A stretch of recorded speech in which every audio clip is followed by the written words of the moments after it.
இன்னைக்கு மார்க்கெட் இறங்கி இருக்கக்கூடிய இந்த 14% இறங்கி இருக்கிறது ஒரு குறியா மட்டும்தான் அது இருக்கும். இது ஒரு 3 வருஷம் 5 வருஷம் கழிச்சு பார்த்தீங்க அப்படின்னா இது இந்த டவுன் ட்ரெண்ட் கண்ணுக்கு கூட தெரியாமல் இருக்கும். ஒன்று எஸ்ஐபி 26,000 கோடி வந்துட்டு இருக்கு, இன்னொன்று இன்சூரன்ஸ் கம்பெனிஸோட பணம் வருது, இன்னொரு பக்கம் பிஎஃப்ஓட பணம் வருது, ஃபாரின் இருக்கக்கூடிய பென்ஷன் ஃபண்ட்ஸோட பணம் வருது, ப்ளஸ் லம்சமாக இருக்கக்கூடிய பணம் வருது. ஸோ இவ்வளவு பணம் மார்க்கெட்டுக்குள்ளே வர்றதுனால இந்த இறக்கத்தில் நம்ம பயப்பட வேண்டாம். கடந்த ஒரு வருஷத்தில் எஸ்ஐபி போட்டவங்களுக்கு மட்டும்தான் இப்போ நெகட்டிவ்ல காமிக்குமே ஒழிய கடந்த 2 வருஷத்துக்கு முன்னாடி போட்டவங்களுக்கு பார்த்தீங்க அப்படின்னா 6% 7% பாசிட்டிவ்ல தான் இருந்துட்டு இருக்கு. இப்போ நீங்கள் 150 ரூபா ஆவரேஜ் என்ஐவியில் நீங்கள் வாங்கியிருக்கீங்க, இப்போ என்ஐவி 125 ரூபா இருக்கு அப்படின்னு பாஸ் பண்ணிட்டீங்கன்னா இந்த 125 ரூபா என்ஐவி உள்ள மார்க்கெட்டில் பார்ட்டிசிபேட் பண்ணாது.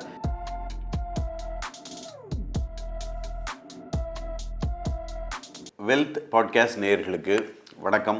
நான் சுப்பிரமணியன், ஃபீனிக்ஸ் இன்வெஸ்ட்மெண்ட் சர்வீசஸ். இன்னைக்கு நம்ம பார்க்க போகிற டாபிக் மார்க்கெட்டு இவ்வளோ வாலட்டிலிட்டியாக இருக்குது, பயங்கரமாக இறங்கிட்டு இருக்கு.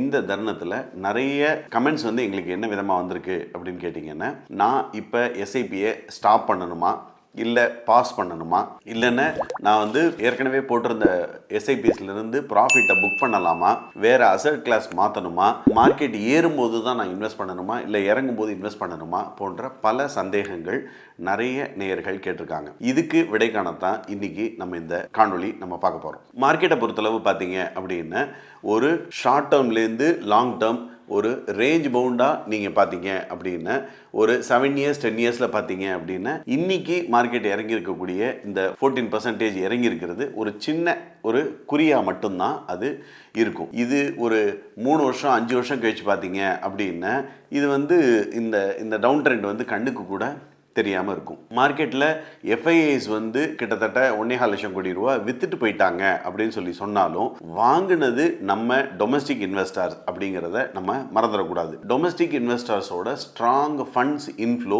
பல்வேறு தரப்பட்ட ஃபண்ட்ஸ் உள்ள வருது. ஒன்று எஸ்ஐபி 26,000 கோடி வந்துட்டு இருக்கு, இன்னொன்று இன்சூரன்ஸ் கம்பெனிஸோட பணம் வருது, இன்னொரு பக்கம் பிஎஃப்ஓட பணம் வருது, ஃபாரின் இருக்கக்கூடிய பென்ஷன் ஃபண்ட்ஸோட பணம் வருது, ப்ளஸ் லம்சமாக இருக்கக்கூடிய பணம் வருது. ஸோ இவ்வளவு பணம் மார்க்கெட்டுக்குள்ளே வர்றதுனால இந்த இறக்கத்தில் நம்ம பயப்பட வேண்டாம். அடுத்தது பார்த்தீங்கன்னா பியர் மார்க்கெட்டான்னு நிறைய பேர் கேட்டிருக்காங்க. பியர் மார்க்கெட்டுன்னு 20%க்கு மேலே இறங்கினாதான் அதை பியர் மார்க்கெட் அப்படின்னே சொல்லுவாங்க. ஸோ இப்போ 13-14% தான் இறங்கியிருக்குங்கிறதுனால இப்போ நம்ம பியர் மார்க்கெட்டாக இருக்குது அப்படிங்கிறது நம்ம கவலை கொள்ள வேண்டாம். அடுத்தபடியாக நான் எஸ்ஐபியை ஸ்டாப் பண்ணணுமா பாஸ் பண்ணணுமா அப்படின்னு நிறைய பேர் கேட்டிருக்காங்க. ஒரு எஸ்ஐபி என்ன பர்பஸுக்காக நீங்கள் போடுறீங்க அப்படிங்கிறது ரொம்ப முக்கியம். நீங்கள் ஒரு ஷார்ட் டேர்ம் எஸ்ஐபி 3 இயர்ஸோ இல்லை ஒரு 5 இயர்ஸோ இல்லை ஒரு long term SIP 7 years 10 years நீங்கள் போடுறீங்கன்னாலோ இந்த எஸ்ஐபி என்ன பர்பஸுக்காக போடுறீங்க அப்படிங்கிறது பாருங்கள். இப்போ உதாரணத்துக்கு ஒரு வருஷத்துக்கு ஒருத்தர் எஸ்ஐபி போடுறாரு அப்படின்னா அவருக்கு லிக்விட் எஸ்ஐபிஸோ இல்லைன்னா அல்ட்ரா ஷார்ட் டேர்ம் எஸ்ஐபிஸ் ஃபண்ட்ஸோ தான் ஐடியலாக இருக்கும்.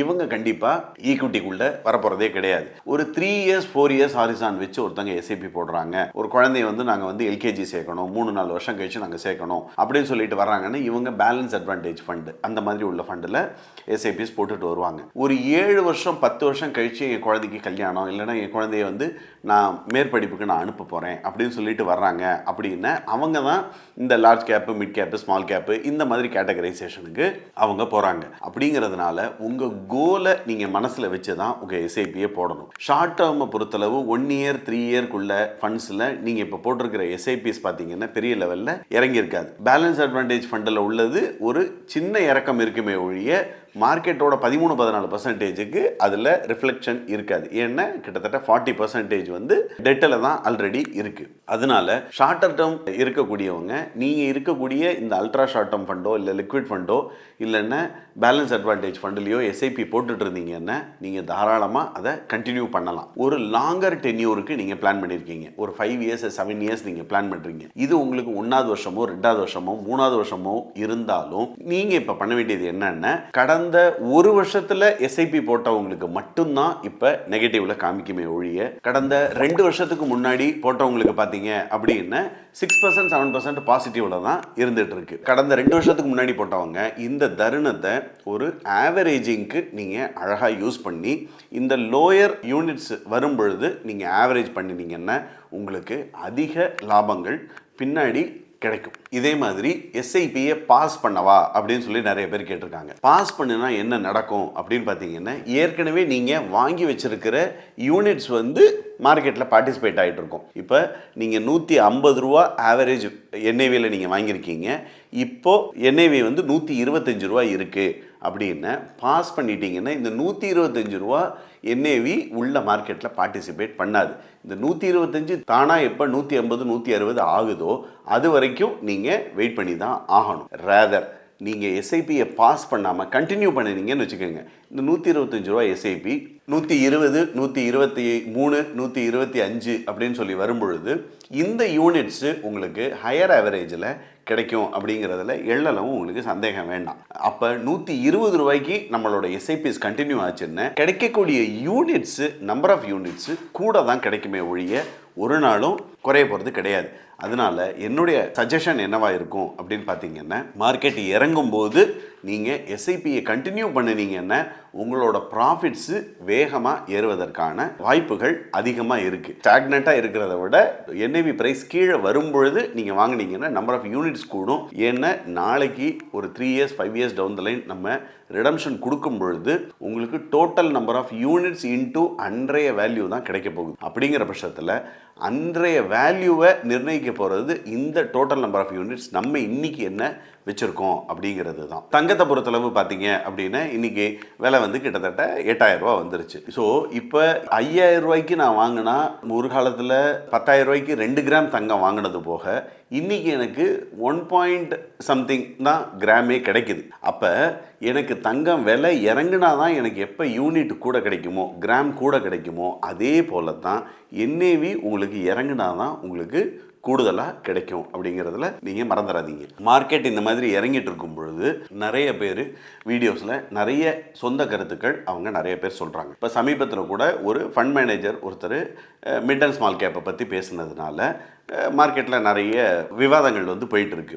இப்போ நான் மிட் அண்ட் ஸ்மால் கேப்பில் இருக்கணுமா வேணாமா வரணுமா அப்படின்னு சொல்லிட்டு ஒரு சாரார் வந்து இருக்கணும் அப்படின்னு சொல்லி சொல்கிறாங்க. ஒரு சாரார் வந்து இப்போ நீங்கள் வெளியே வந்துட்டு அந்த ஃபண்டை வேறு ஃபண்ட்ஸுக்கு மாற்றி வச்சுருங்க அப்படின்னு சொல்லி சொல்கிறாங்க. இதில் எது சரி எது தவறு அப்படிங்கிறது அந்தந்த தனி நபர்களுடைய கோல்ஸை பொறுத்து தான் அது இருக்கே ஒழிய இதுதான் சரி அதுதான் தவறுன்றது கிடையாது. அந்த ஃபண்ட் மேனேஜர் பேசின அடுத்த வாரம் இன்னொரு ரினவுண்டு ஃபண்ட் மேனேஜர் அவரும் சொல்லியிருக்காரு, மார்க்கெட்டை பற்றி நீங்கள் கவலை வேண்டாம், 7 to 10 வருஷத்துக்கு நீங்கள் தாராளமாக மிட் அண்ட் ஸ்மால் கேப்பில் இருக்கலாம் அப்படின்னு சொல்லிட்டு இன்னொரு லீடிங் ஃபண்ட் மேனேஜர் சொல்லியிருக்காரு. அவரோட வார்த்தைகள் பார்த்தீங்க அப்படின்னா மார்க்கெட்டில் இந்த சலசலப்புகளுக்கு நடுவில் எடுபடாமல் போயிடுச்சு. உங்களுக்கு ஒரு உதாரணம் மூலமாக நான் விளக்குறேன், உங்களுக்கு அது கண்டிப்பாக புரியும். மார்ச் 2020 ஒருத்தர் 1 லட்சம் ரூபா போட்டிருக்காரு கொரோனாவின் போது. அவரோட வேல்யூ பார்த்தீங்கன்னா 78,000 ரூபா இறங்கிருச்சு.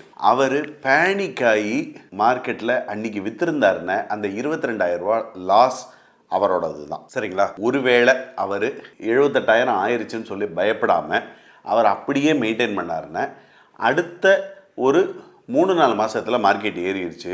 ஒருவேளை அவர் அடுத்த வருஷம் அந்த ஃபண்டை வச்சுருந்தாருன்னா அதே 1 லட்சம் ரூபா 2,30,000 ரூபா ஆயிடுச்சு. ஸோ இந்த மாதிரி தருணங்களில் பொறுமை காப்பது மிக மிக அவசியம். அதனால இந்த டர்புலன்ட் டைம்ஸில் நீங்கள் எஸ்ஐபிஸை தயவு பண்ணி கண்டினியூ பண்ணுங்கள், பாஸ் பண்ணாதீங்க. கையில் பணம் இருந்தது அப்படின்னா நீங்கள் அடிஷ்னல் யூனிட்ஸு அந்தந்த ஃபண்ட்ஸில் நீங்கள் ஆவரேஜ் அவுட் பண்ணிக்கோங்க. இதுதான் சால சிறந்ததாக இருக்கும். மீண்டும் இன்னொரு நல்ல தகவல்களோடு இன்னொரு வீடியோவில் உங்களை சந்திக்கிறேன். நன்றி, வணக்கம், வாழ்க பணமுடன். இந்த வீடியோ உங்களுக்கு பிடிச்சிருந்தா லைக் பண்ணுங்க, ஷேர் பண்ணுங்க, கமெண்ட் பண்ணுங்க. மறக்காம வெல்த் கஃபே தமிழ் சேனலை சப்ஸ்கிரைப் பண்ணிட்டு பெல் பட்டனை கிளிக் பண்ணுங்க.